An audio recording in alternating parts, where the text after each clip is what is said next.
तो बस इतना जानते आप सरीखे आप। कुंडलपुर के बड़े बाबा की अष्टानी का महापर्व की सिद्ध चक्र महामंडल विधान की परम पूज्य आचार्य भगवान गुरुदेव शेखवाड़ विद्यासागर जी महामुनिराज की परम पूज्य मुनि शेखवाड़ विमल सागर जी, अनंत सागर जी, धर्म सागर जी आदि समस्त 3 कम 9 करोड़ मुनिराजों की।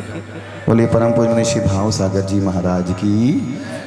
आज का यह पावन प्रसंग, यह जो दृश्य दिख रहा है, अद्भुत अनूठा दृश्य जो सिर्फ बस यहीं दिख रहा है, और यह प्रथम बार ऐसा नज़ारा जो कि राजस्थान में क्या पूरे भारत में क्या पूरे विश्व में प्रथम बार ही ऐसा दृश्य, नंदीश्वर की कल्पना पहली बार इस प्रकार से रजत नंदीश्वर और प्रतिमाएं उन पर विराजमान हैं।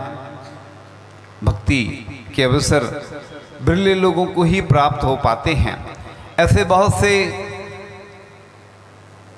लोग होंगे जो घर पर बैठे होंगे, टीवी देख रहे होंगे, सो रहे होंगे, कई और भी अन्य ऐसी क्रियाएं कर रहे होंगे, लेकिन पुण्यशाली व्यक्ति होते हैं जिनको ऐसे अवसर प्राप्त होते हैं और जो साक्षात भगवान की सन्निधि प्राप्त करके अपने जीवन को सफल बनाते हैं।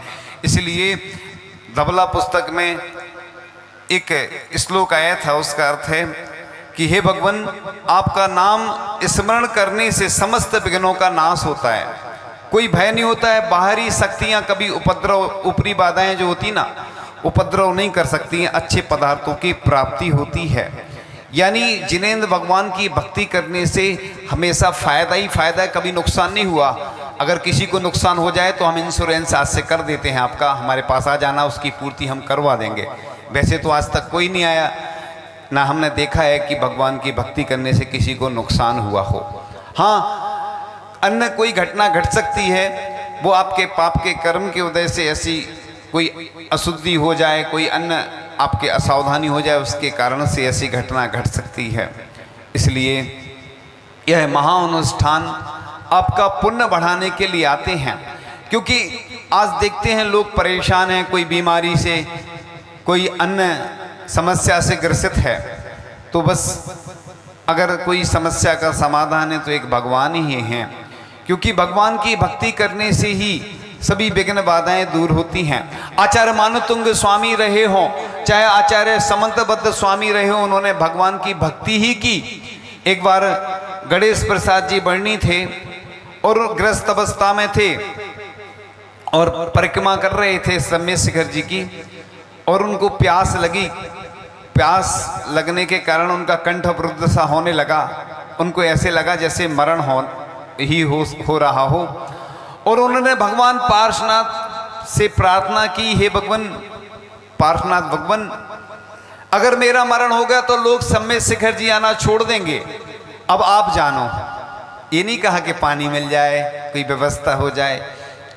तो थोड़ी दूर चलते हैं, थोड़ी दूर चलने के बाद उनको एक कुंड जैसा मिलता है, जल का स्रोत मिलता है, और वह जल ग्रहण कर लेते हैं। और जल ग्रहण करने के बाद आगे चलते हैं तो कुछ थके हारे से लोग मिलते हैं, पूछते हैं कि आप तो बहुत प्रसन्न नजर आ रहे हैं। तो उन्होंने कहा, मैंने अभी थोड़ी देर पहले जल ग्रहण किया। उन्होंने कहा, कहाँ किया जल?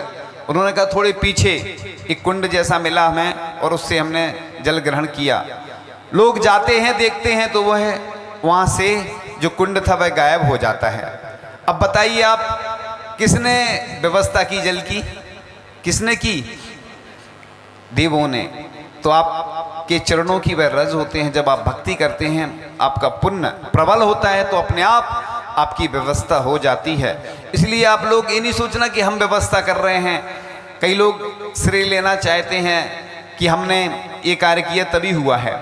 इधर सब मिलकर जब काम करते हैं तो वह एक अनुष्ठान संपन्न हो जाता है। यह तो अभी शुरुआत है, आगे तो अभी बड़ी यात्रा है। इस बार तो बड़ा चतुर्मास है और सबको मिलकर के मेहनत करना है। सिर्फ घर में सोना नहीं है कि बस अनुष्ठान संपन्न हो गया और घर पे जाके फिर सो गए। ऐसा ही होता है कि एक बार बिहार हो रहा था, छत्तीसगढ़ की बात थी। आचार्य श्री के साथ हम भी बिहार कर रहे थे, पीछे चल रहे थे, और आचार्य श्री के साथ कुछ युवा चल रहे थे और नारे लगा रहे थे, महावीर की वाणी को घर घर में पहुंचाएंगे, आंधी हो तूफान हो यूं ही बढ़ते जाएंगे। आचार्य जी बोलते जब आंधी तूफान आता सब भग जाते। तो ऐसे ही आप लोग नहीं करना, क्योंकि यहाँ युवा शक्ति सक्रिय है और काम करने में बहुत अग्रणी है, इसलिए हम लोग ज़्यादा प्रशंसा नहीं करते। आचार्य जी का कहना होता है कि कैसे किसी का भोजन करके आओ तो तुरंत तारीफ नहीं करना चाहिए, जब तक कि वो डाइजेस्ट नहीं हो जाए, पाचन नहीं हो जाए, उसके बाद प्रशंसा करना चाहिए। क्योंकि इसी प्रकार से अभी शुरुआत है, उत्साह तो अच्छा दिख रहा है, ऐसा ही उत्साह आखिरी समय तक, जब तक कि पिछी का परिवर्तन नहीं हो जाए तब तक ऐसा ही उत्साह बना रहेगा, तो हम मानेंगे कि हाँ आप सफल हुए हैं। क्योंकि पहले से प्रशंसा करने से लोग फूल जाते हैं और फिर शांत बैठ जाते हैं, इसलिए ज़्यादा प्रशंसा नहीं करना चाहिए। लेकिन आप लोगों का उत्साह देखकर तो ऐसे ही लग रहा है कि महापंच कल्याणक हो गया हो जैसे, क्योंकि विधान नहीं हो रहा है, क्योंकि विधान को लोग छोटा समझते हैं, लेकिन इधर विधान की जगह पंच कल्याणक जैसा ही दृश्य दिख रहा है। क्योंकि कई बार पंच कल्याणक में भी इतना उत्साह नहीं दिखता है, इतना माहौल नहीं दिखता है, लेकिन आप लोगों ने बड़े कह रहे पहली बार ही ऐसा महोत्सव संपन्न हो रहा है, अच्छी बात है। तो आपकी मेहनत रंग लाई, आपको बहुत बहुत बधाई। तो आपने सबने मिलकर के यह जो आयोजन किया है, जिस प्रकार से नंदीसुर में जाकर के वह देव लोग ऐसी ही भक्ति दिखाते हैं, इसी प्रकार से आप लोगों ने भी यह सिद्धों की आराधना का एक महाअनुष्ठान जो आपने संपन्न किया है। जब मोक्ष होता है ना, मोक्ष कल्याणक के दिन, तो कुछ पंक्तियां हैं भजन की बहुत अच्छी लगती हैं। चिट्ठी न कोई संदेश, ना जाने कौन सदेश, कि जाने कहाँ चले गए, कि जाने कहाँ चले गए, कि जाने कहाँ चले गए, यहाँ कोई ना अपना है, जग झूठा सपना है। आप लोग ये गीत सुन करके उसको राग में लेते हैं, लेकिन अगर कोई अच्छा व्यक्ति होगा तो उसको वैराग्य का दृश्य दिखता है। यह कोई अपना नहीं है, जग झूठा सपना है। आचार्य भगवान भी जब कोई इस प्रकार से गीत सुनते थे तो बस उसका अर्थ दूसरे रूप में लगाते थे, वो ये नहीं सोचते कि ये रागवर्धक गीत है, उसमें अभी वैराग ढूंढते हैं। तो इसी प्रकार से सिद्ध भगवान तो मुक्त हो गए, लेकिन हमारा स्वार्थ तो अरहंत परमेष्टि से होता है। क्योंकि रमोकार मंत्र में पहले क्या पढ़ते हैं, रमो अरिहंताड़म, क्योंकि संसारी हैं। सिद्ध भगवान तो मुक्त हो गए, लेकिन हमें यह सिद्धों की आराधना करके जो भी हम अनुष्ठान करते हैं, सर्वप्रथम सिद्ध भक्ति पढ़ी जाती है। हम लोग अष्टानी का पर्व हो, चातुर्मास की स्थापना हो, चातुर्मास का निष्ठापन हो, या अष्टमी हो, चतुर्दशी हो, जब भी भक्ति पढ़ी जाती है तो कहाँ से यात्रा शुरू होती है, सिद्ध भक्ति से ही शुरू होती है। क्योंकि हमें सिद्ध बनना है, हमारा लक्ष्य वही है। तो अनंत परमेष्टि की भी हम प्रतिदिन जो वंदना करते हैं, 24 तीर्थंकर की वंदना करते हैं, यह अनुष्ठान हम संपन्न करते हैं, इसलिए करते हैं कि जिससे हमारा स्वार्थ अरहंत परमेष्टि ही से सिद्ध होता है। तो किसी ने बहुत अच्छा वचन लिखा है, तो ये कौन सी भाषा में है मैं नहीं मालूम, लेकिन आप लोग समझ जाएंगे। आवजो आवजो आवजो जिन मंदिर में आवजो रे, सारा भक्ता ने लावजो रे, अभिषेक करावजो रे, पावन कर लो हृदय कलसिया, श्रद्धा के जल से भरी, शांतिनाथ की दिव्य छवि से शांति की धारा झरी। आवजो आवजो आवजो थाल श्रीफल ना लावजो रे, अभिषेक करावजो रे, प्रभु नवन करावजो रे, सिंहासन पे प्रभु जी विराजिया, कर लो दर्शन सभी, हाथ जोड़ कर नयन मूंद लो, कट जाए कर्म सभी। आवजो आवजो आवजो थाल श्रीफल ना लावजो रे, अभिषेक करावजो रे, प्रभु नवन करावो जोरे। सब भक्तों के भाग जगे हैं आज प्रभु जी मिले। सिरजिनवर की परिक्रमा से मुरझाई कलियां खिले। आवजो आवजो आवजो निज शीस झुकावो जोरे।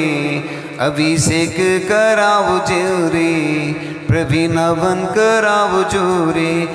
आवजो आवजो आवजो जिन मंदिर में आवजो रे। इस प्रकार से यह भक्ति करते हुए नृत्य करते हुए आप लोग यह महाअनुष्ठान संपन्न कर रहे हैं। आप लोग बड़े सौभाग्यशाली हैं, पुण्यशाली हैं, क्योंकि कई बार ऐसे बड़े बड़े नगरों में भी अनुष्ठान होते हैं लेकिन लोग बट जाते हैं, लेकिन इधर उत्साह ऐसे ही बना रहेगा तो हमें लगता है कि आचार्य भगवान का जो उद्देश्य था वह जरूर पूरा होगा। आचार्य श्री ने एक सपना देखा है, वो सपना अभी हम नहीं बता रहे हैं क्या देखा है। वो सपना अभी हमें भी नहीं मालूम है कि क्या सपना देखा है, लेकिन कुछ कुछ हमें एहसास है उस सपने का। आचार्य भगवान की कृपा के लिए दुनिया तरसती है, पुण्यशाली होते हैं जिनके ऊपर आचार्य की कृपा बरसती है। तो ऐसे पुण्यशाली व्यक्ति होते हैं जिनको ऐसे अवसर प्राप्त होते हैं और जो इन अवसर का लाभ नहीं ले पाता है वह पछताता है। क्योंकि लोग सोचते हैं, कई बार हमने देखा है जहाँ चतुर्मास होते हैं लोग सोचते हैं हम ये करेंगे ऐसा करेंगे और बस सोचते रहते हैं, और जब चतुर्मास पूर्ण हो जाता है फिर कहते हैं हम तो रह ही गए। इसलिए चूक मत जाना, जो भी अवसर प्राप्त हो रहे हैं चाहे वह दान के हों, चाहे पूजन के हों, चाहे अभिषेक के हों, चाहे अनुष्ठान के हों, जो भी अवसर जब मिलते हैं तो लोग उसका लाभ नहीं ले पाते हैं। जब विहार होता है तो बस फिर आते हैं और कहते हैं कि हम चूक गए। इसलिए पुण्यशाली व्यक्तियों को ही ऐसे पुण्य के अवसर प्राप्त होते हैं। ऐसा नहीं सोचना कि हमें सहज रूप से मिल गया तो हम लाभ ले लेंगे। अंतराय कर्म ऐसा होता है कि अंतराय आ जाता है बीच में और वह लाभ से आप लोग वंचित रह जाते हैं। इसलिए आप लोग इस भक्ति के अनुष्ठान से जुड़ें। वो यह चतुर्मास महाराज जी, तीनों महाराज जी का रजत वर्षा योग है, यानी 25वां वर्ष है, रजत वर्षा योग है। तो आप लोगों को महाराज जी ने पहले ही बताया था उस दिन। और ये संयोग भी है कि यहाँ पे रजत का पूरा गर्भालय बना है। पहले तो लोग बोल रहे थे वेदी बनी है, हमने जब देखा तो पूरा गर्भालय ही है और रजत नंदीश्वर हैं, यानी रजत संयोग है ये। और बड़े सौभाग्यशाली ऐसे व्यक्ति होते हैं। इन लोगों ने वैसे चतुर्मास की भावना नहीं भाई थी, ये लोग तो गए थे निवेदन करने की रजत वेदी का प्रतिष्ठा महोत्सव होना है, लेकिन हमें मालूम था कि यहाँ के वासुभुज भगवान 600 वर्ष प्राचीन हैं। और जब हम दर्शन प्रतिदिन करते हैं तो एक 24 के दर्शन हो जाते, एक दूसरी भी 24 अधूरी है, और भी प्रतिमाएं हैं। लोग बाउंडेरी बोलते हैं, हमें नहीं मालूम उसका अर्थ क्या होता है, लेकिन जब शिखर देखते हैं और यहाँ की प्रतिमाएं देखते हैं तो ऐसे लगता है कि वासुभुज भगवान महाअतिशयकारी हैं और उनकी प्रतिष्ठा ऐसे सामान्य से संपन्न नहीं होगी, उनकी प्रतिष्ठा महाप्रतिष्ठा होगी और महापंचकल्याणक से कम नहीं होगी। वो वेदी प्रतिष्ठा इसलिए संपन्न नहीं हो पाई कि उसको सामान्य से नहीं करना है, क्योंकि जब रजत हमने जिनालय बनाया है, भले ही छोटे से गर्भालय में भगवान विराजमान है, लेकिन वह प्राचीन प्रतिमा है और महाअतिशयकारी प्रतिमा है। और आप लोग खुद देखेंगे, खुद महसूस करेंगे कि जब प्रतिष्ठा संपन्न होगी तो सामान्य वेदी प्रतिष्ठा तो करना ही नहीं है, क्योंकि छोटे व्यक्ति छोटा काम करते हैं और बड़े लोग बड़ा काम करते हैं। इसलिए हमेशा बस जब भी करो भगवान की भक्ति करो तो यही सोचो, यही भावना करो कि हम छोटा काम नहीं करेंगे, उच्च कोटि का काम करेंगे, जिससे कि इस नगरी की प्रसिद्धि पूरे विश्व में फैले और सभी लोग कहें कि वाकई में जो काम किया है यहाँ के लोगों ने बड़ा काम किया है। इन्हीं भावनाओं के साथ कि आप लोग यह महाअनुष्ठान अच्छे से संपन्न करें। जो उदाहरण है हमारा वो हम सबको सुनाते हैं, फिर से सुना देते हैं। एक छोटी सी चिड़िया थी, जंगल में आग लग गई, बूंद बूंद करके पानी ला रही थी, बुझाने की कोशिश में लगी हुई थी। इतने में जंगल के पशु पक्षियों ने चिड़िया से कहा, तू मूर्ख है क्या, कुछ बूंद पानी से आग बुझेगी क्या? तो चिड़िया ने जवाब दिया, आग बुझे या न बुझे, जब भी इतिहास लिखा जाएगा मेरा नाम आग जलाने वालों में नहीं बुझाने वालों में आएगा। तो आप भी छोटी सी चिड़िया बन करके ऐसा नहीं सोचना कि पड़ोसी दान करेगा, आपको ही दान करना है, दान बनाता है भगवान। इसके बारे में हमने पहले बताया था, आगे फिर बताएंगे कभी समय मिलेगा, कि दान करने से पूरे विश्व में यश कीर्ति फैलती है। जिन्होंने भी दान दिया है वह आज तक गरीब नहीं हुआ है, बल्कि प्रभु के करीब हुआ है। आप लोग भी जब दान देंगे तो पूरी दुनिया में आपकी प्रशंसा होगी। और आपको तो मालूम है आज ऐसे माध्यम हैं कि पूरी दुनिया तक खबर पहुंच जाती है। तो इस प्रकार से आप लोग यह महानुष्ठान बस करते चले जाएं और किसी ख्याति पूजा लाभ से रहित, क्योंकि आचार्य कुंद कुंद स्वामी ने कहा है कि ख्याति को क्या कहा है, खाई कहा है, वो खाई में पटक देती है। इसलिए कभी ख्याति पूजा लाभ के चक्कर में नहीं पड़ना।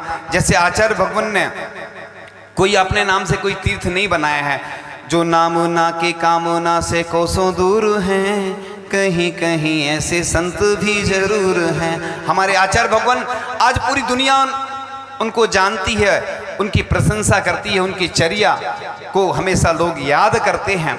इस प्रकार से हमारे आचार्य भगवान ने अपने लिए कोई काम नहीं किया है। इस पूरी दुनिया को उन्होंने जो दिया है वह प्रशंसनीय है। और भट्टकेर स्वामी जी ने मूलाचार्य में जो लिखा है, विक्रम बक्कम हियम सोधी चरजिन इच्छुसु साहू ऐसो सुदविद साहू फड़िया जिन सासने भवम, यानी जिनकी हृदय शुद्धि होती है, वचन शुद्धि होती है, भिक्षा शुद्धि होती है, ऐसे साधु को भगवान कहा है।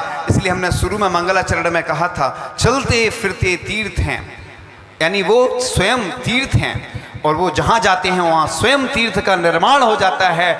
ऐसे अष्टानी का पर्व चल रहे हैं, हम यही भावना बनाएं। जिन जिन लोगों के उपवास चल रहे हैं, महाराज जी का आज दूसरा उपवास है, धर्म सागर जी और पूज्य मुनि श्री विमल सागर जी का भोपाल में पिछली अष्टानिका में शुरुआत हुई थी तो सीधे 8 उपवास लगातार किए थे अष्टानिका में। उसके साथ साथ पिछले कई अष्टानिका में 6, 5, 4, 3, 2 महाराज जी, बड़े महाराज जी कर चुके हैं। उनकी साधना भी अच्छे से हो, जिन जिन के उपवास हो रहे हैं ऐसी भावना भाव कि उनके एकासन और जो उपवास हैं निर्विघ्न संपन्न हों। और पूरे विश्व में जो लोग भी अष्टानी का पर्व कर रहे हैं और उनके जो भी परिवारजन हैं, जो भी साधर्मी बंधु हैं, उनकी सेवा भैयावृत्ति करें। हम क्या कर सकते हैं, अगर उपवास नहीं कर सकते हैं, जम सके तम की रही, जो कर सकते हैं वो करें, जो नहीं कर सकते उसकी भावना करें। तो हम यही भावना भाएं कि जिन जिन के भी ऐसे उपवास चल रहे हैं, जो उपवास कर रहे हैं, उनको हम अपनी मदद दें और प्रोत्साहन दें, जिससे कि वह एकासन उपवास आदि कर सकें।